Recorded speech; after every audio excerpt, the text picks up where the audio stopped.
I thought we would go visit America and visit their open air zoos that they have, such as this. This is Dunkin' Donuts, and this is what they basically how they have to operate in the hood in the U.S. And the person said, "This is how you feed animals in a zoo." I think somebody actually made that comment in this video that this is how you feed animals in a zoo. Well, all I have to say about that is like, if the shoe fits, right?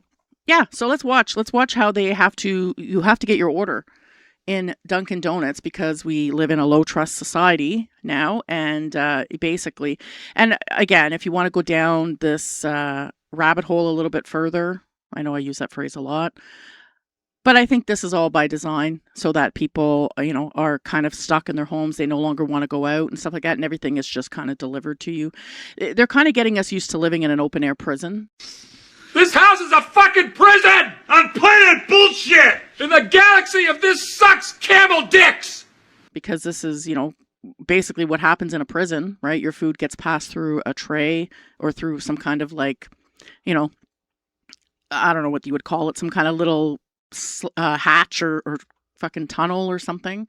And that's how we're basically going to live. That's how everything is going to. And it started with like banks and like, I don't know if wherever you're from, but if you have like these money lending places, like they call them Money Mart here and stuff like that.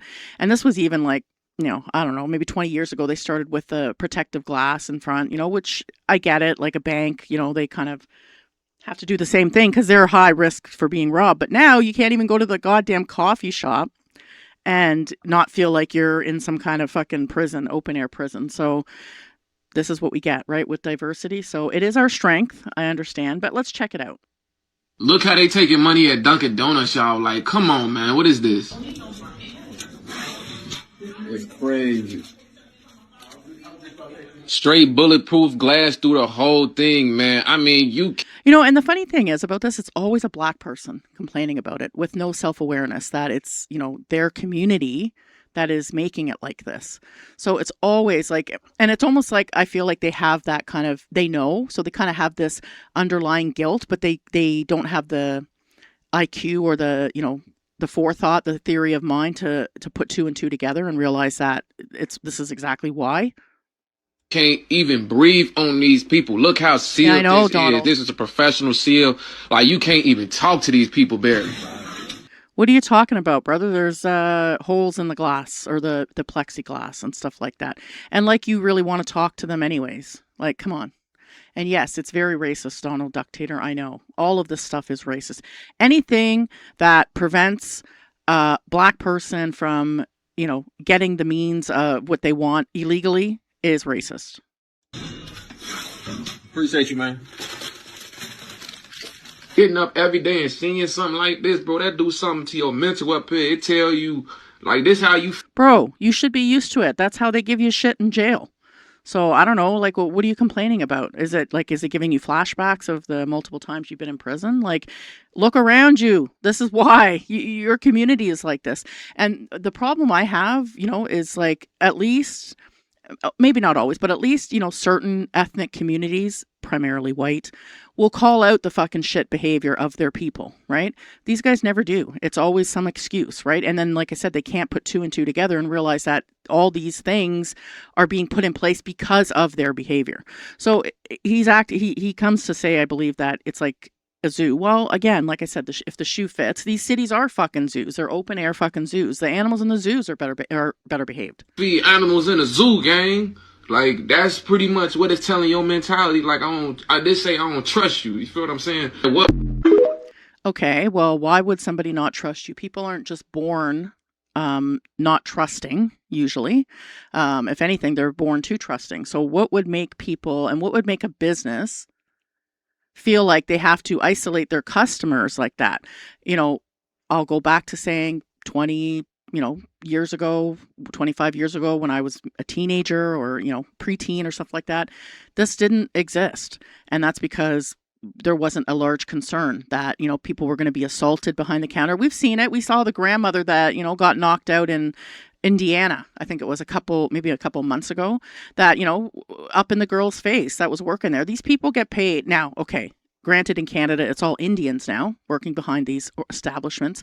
But before the Indian invasion, these were like high school students, okay? And, having these people get up in their face about, whatever it may be, like, not getting what they wanted, or not, like, they don't know how to act in a, calm and kind of constructive manner. So they wonder why this is for the protection of the employees in the business. Like, we've seen it. We've seen how you guys act. And that's why, exactly, a bit of self-awareness there he's showing about saying animals, being animals in the zoo. So I guess sometimes, but I think they don't realize that that's them. It's your fault. It's your fault, brother, that's, your community's fault. So maybe instead of complaining about what they have to do to save, money and protect their business, maybe you should go around to your homies and, your niggas or whatever you want to call them, and let them know that the behavior is what's causing this. But you won't do that, will you? Because you're blameless, of course. So on the same topic of the zoo and animals in the zoo, I don't know where this is in the US. To me, it looks like one of the dollar stores down there or something like that, but who knows? But this is, again, a common occurrence. This is usually, maybe it's a Walmart. This is a kind of Walmart coded usually. This is the kind of stuff you see videos from Walmart. But it even happens in the dollar stores too, the Dollaramas or whatever they call them in the US, the Dollar Tree or whatever. So we got a couple she-boons here. Who knows what they're fighting about? But again, unable to handle things like a mature adult. So yeah, your animals in the zoo. I think that animals probably are able to work together better and communicate their differences better than this. But that's just me. I'm no zoologist. W-E, yeah, W-W-O, W-W-E, and they're always, you too. They're always fucking morbidly obese. Like, always.